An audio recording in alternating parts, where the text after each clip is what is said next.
اون چیه؟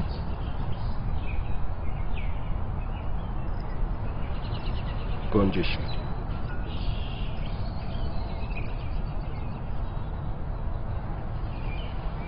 اون چیه؟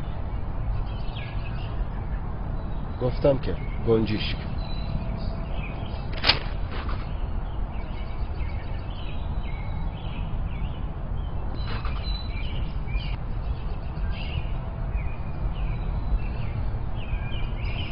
اون چیه؟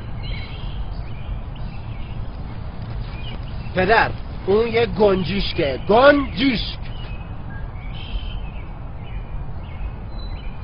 اون چیه؟ چند بار بهت بگم یه گنجشکه، چرا نمیفهمی؟ کجا میری؟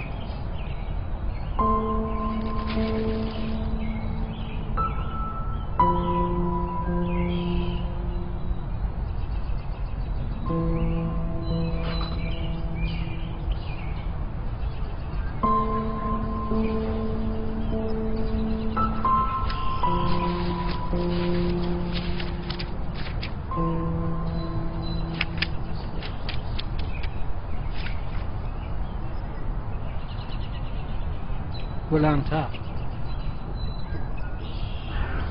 امروز پسر کوچک من که چند روز پیش 3 سالش شد همراه من در پارک نشسته بود که یک گنجشک جلوی ما نشست.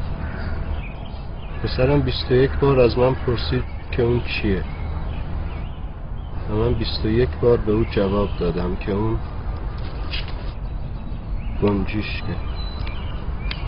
هر بار که اون این سوال تکراری رو میپرسید من در آغوش میگرفتمش و به او پاسخ میدادم بدون اینکه عصبانی بشم.